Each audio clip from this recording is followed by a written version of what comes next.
Hello po sa inyo mga ka-Jansky, kumusta po kayo? At ngayong araw na ito ay meron na naman po tayong bagong ibabahagi sa inyo na kung saan ito po ay mga simpleng paraan para mas lalo pang maka-attract ng good luck na yan sa pingyaman man o pananalapi. So syempre bago po natin simulan ang anumang ritual, ay nais ko naman pong ipaalam sa inyo para po sa mga gustong umorder sa atin ng mga pampaswerte. Okay, meron po tayo sa inyong mga negosyo, sa inyong mga trabaho, sa inyong mga career. Kung kayo po ay mahilig maglaro ng anumang uri ng sugal, okay, mag-PM naman po kayo sa akin. So ngayong araw na ito ay meron naman po tayong panibagong ritual na ating gagawin. Ito po ay simple pero ito po ay napakamabisa. Basta't samahan naman po natin ito ng 100% pagtitiwala at dapat tayo po ay hindi nag-aalinlangan. Dahil kung kayo po ay naku-curious lamang, dahil kayo po ay gusto nyo lamang subukan kung talagang totoo nga ba itong mga pampaswerte na ito, ay huwag nyo lamang pong subukan dahil masasayang lamang po ang inyong oras.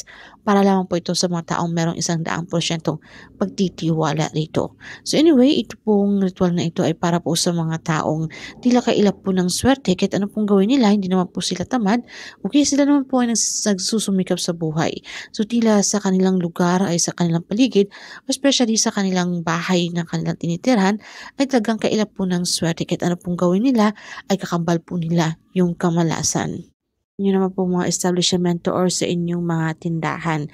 So, kung ay dalang ng kita or kaila po ng mga ng customer na pumunta, okay? So, tila talagang namamahayin po ng mga negative energy or mga evil eye na yan na ayaw po nilang mga kayo po ay umangat, nakikita po nila yung potential, okay, makakalaban nyo sa inyong mga negosyo. So, marami mga dahilan mga ka-chances o kahit ano pa man. So, gawin lamang po natin yung simpleng ritual na ito, okay? Para ito po ay makatulong sa atin. So, gamit lamang po ang isang sibuyas or isang onion mga ka-Jansky. Yung isang buong onion mga ka-Jansky. At sabayan po natin ito ng asin, okay? Yung asin po natin, okay, kumuha po tayo ng isang maliit na baso or yung kung wala naman po, ay pwede po yung isang platito, okay? Yung babasagin po. Sa baso naman, dapat transparent yung babasagin. So, maglagay lamang po tayo ng katamtamang dami ng asin at ito pong ating sibuyas ay napakasimple. Ipataw nyo lamang po ito sa taas ng asin, okay? Dahil alam po natin na itong asin talagang marami po itong gamit, okay?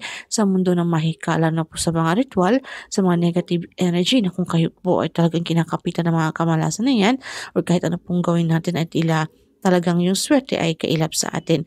So, ito po ay mainam dito at sabayan po natin ito ng yung isang sibuyas. Ang sibuyas po ay mainam din po ito sa mga negative energy at malakas din po ito para kung ano man yung mga negative energy na kumakapit sa inyong paligid, alright?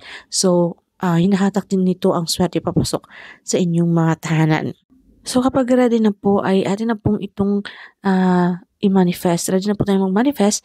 So, atin po itong dasalan para mas lalo pang maging activate yung energy. So, ito pong ritual na ito ay gawin lamang po natin ito sa umaga. Okay? Between 6 to 8 a.m. Maghanap po tayo ng parte sa inyong pamamahay na kung saan kayo po ay komportable na wala pong mga distraction para po kayo po ay makapag-focus. So, ito po ay atin pong itong hawakan at atin po itong dasalan. So, kung kayo po ay katoliko, pwede po yung isang ama namin at isang sumasampalataya ako. Pero kung hindi nyo naman po kabisado, ay pwede nyo pong gamitin yung inyong mga personal na dasal. Okay? Basta ang importante dito ay tayo po ay sincere, tayo po ay taos puso kapag tayo po ay nakikipag-communicate kay universe. And then pagkatapos mga ka-Jansky, okay, sambitin na po natin yung ating mga intention kung bakit po natin ginagawa ang ritual na ito. Ano ba yung gusto natin? Okay? Na halimbawa, sa inyong mga negosyo, pwede nyo pong ihiling na kayo po ay kung kaidalang po ng kita, okay, na unti-unti pong manumbalik, okay, yung lakas ng kita ng inyong mga establishmento, okay, para po kayo ay yung sa usaping pananalapi, alright? And then, kung kayo naman po ay may mga problema sa usaping pera, kayo po ay nangangailangan, pwede nyo pong sampitin ang halaga ng pera ng inyong kailangan, alright?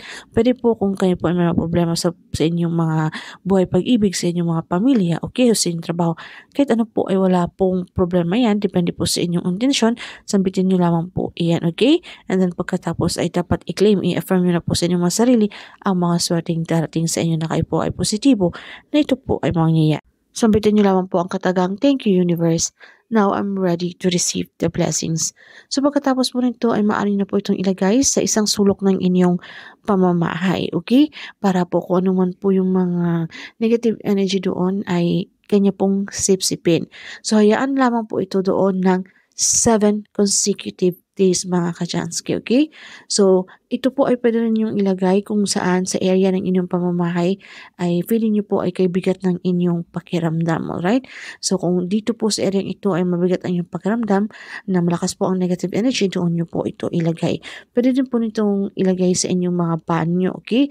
Dahil alam naman natin yung ating mga banyo ay talagang isa rin po ito sa bahagi ng ating pamamahay na malakas po yung mga negative energy na yan. Okay, so depende po sa inyo kung saan nyo po ito ilagay at pagkatapos 7 days, okay, after 7 days mga ka-Jansky, pwede na po natin itong i-dispose. So, itong ating asin, ibuhos nyo lamang po ito doon sa ating inidoro, okay?